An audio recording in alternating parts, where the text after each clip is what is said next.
ದಾವಣಗೆರೆ ಜಿಲ್ಲೆಯ ಮಾಜಿ ಸೈನಿಕರಿಂದ ಜಮೀನು ನಿವೇಶನ ಮಂಜೂರಾತಿ ಕೋರಿ ಅರ್ಜಿ ಎಷ್ಟು ಬಂದಿದೆ ಅಂತಕ್ಕಂಥ ಪ್ರಶ್ನೆ ಕೇಳಿದ್ದೆ.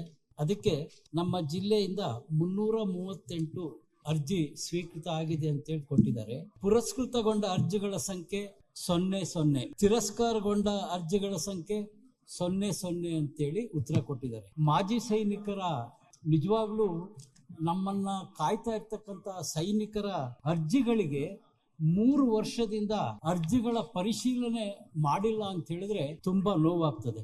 ಸ್ವೀಕೃತನುಗೊಂಡಿಲ್ಲ, ಪುರಸ್ಕೃತನುಗೊಂಡಿಲ್ಲ. ಅಂದ್ರೆ ದಾವಣಗೆರೆ ಜಿಲ್ಲೆಯ ರೆವಿನ್ಯೂ ಅಧಿಕಾರಿಗಳು ಸೈನಿಕರ ಒಂದು ಕಷ್ಟ ನೋವಿಗೆ ಸ್ಪಂದಿಸ್ತಕ್ಕಂಥ ಕೆಲಸ ಮಾಡ್ತಾ ಇಲ್ಲ ಅಂತ ಗೊತ್ತಾಗ್ತದೆ. ಇನ್ನ ಅವರಿಗೆ ನಿವೇಶನ ಎಲ್ಲಿ ನೀವು ಕಾಯಂಗೊಳಿಸಿದಿರಿ, ಮಾಜಿ ಸೈನಿಕರಿಗೆ ಇಲ್ಲ ನಿವೃತ್ತ ಸೈನಿಕರಿಗೆ, ಮರಣ ಹೊಂದಿದ ಸೈನಿಕರಿಗೆ ನಿವೇಶನ ಎಲ್ಲಿ ಕೊಡ್ತೀರಿ ಅಂದ್ರೆ ಅವರು ಉತ್ತರ ಕೊಟ್ಟಿದ್ದಾರೆ. ದಾವಣಗೆರೆ ಜಿಲ್ಲಾ ಹೊಸಹಳ್ಳಿಯಲ್ಲಿ 35 ಜನಕ್ಕೆ 3 ಎಕರೆ ಅಂತೆ. ಆಮೇಲೆ ಬಗ್ಗೇನಹಳ್ಳಿ ಜಗಳೂರು 13 ಜನಕ್ಕೆ 2 ಎಕರೆ 20 ಗುಂಟೆ. ಈ ರೀತಿ ಹರಿಹರದ ಮಲೇಬೆನ್ನೂರಿನಲ್ಲಿ 30 ಗುಂಟೆ.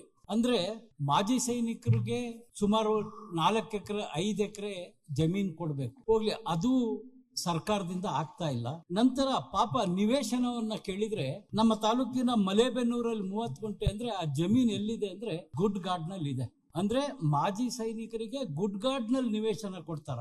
ಯಾವ್ದಾದ್ರು ಸೈನಿಕ ನಿಧನ ಹೊಂದಿದ್ರೆ ಇಡೀ ತಾಲೂಕಿಗೆ ನಾವು ಜನ ಸೇರಿ ಒಂದು ಗೌರವವನ್ನು ಕೊಡ್ತೀವಿ. ಆದ್ರೆ ಅದು ಬರೀ ಅವ್ರಿಗೆ ಮಾತ್ರ.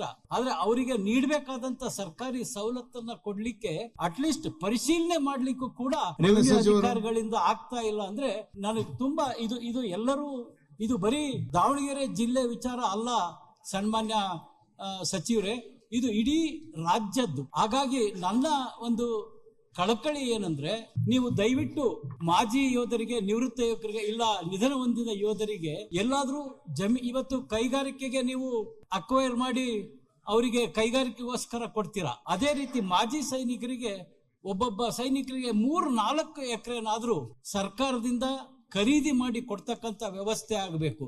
ಇನ್ನ ನಿವೇಶನ ಅಂದ್ರೆ ಯಾವ್ದೋ ಗುಡ್ಡದಲ್ಲಿ ನಿವೇಶನ ಇದೆ ಅಂತ ಅಧಿಕಾರಿಗಳು ತೋರಿಸ್ತಾರೆ ಅಂದ್ರೆ ನೋವಾಗ್ತದೆ ಬಂಧುಗಳೇ. ಸೈನಿಕರಿಗೆ ನೀವು ಜಿಲ್ಲಾ ಕೇಂದ್ರ ಇಲ್ಲ ತಾಲೂಕು ಕೇಂದ್ರದಲ್ಲಿ ವಿಶೇಷವಾಗಿ ಭೂ ಸ್ವಾಧೀನ ಮಾಡಿ ಅವರಿಗೆ ನಿವೇಶನವನ್ನು ಕೊಡಿಸ್ಬೇಕು. ಇದರ ಬಗ್ಗೆ ವಿಶೇಷ ಕಾಳಜಿ ವಹಿಸಿ ಸರ್ಕಾರ ನಿರ್ಧಾರ ಮಾಡ್ಬೇಕಂತೇಳಿ ನಾನು ಸಚಿವರಲ್ಲಿ ಮನವಿ ಮಾಡ್ತೇನೆ.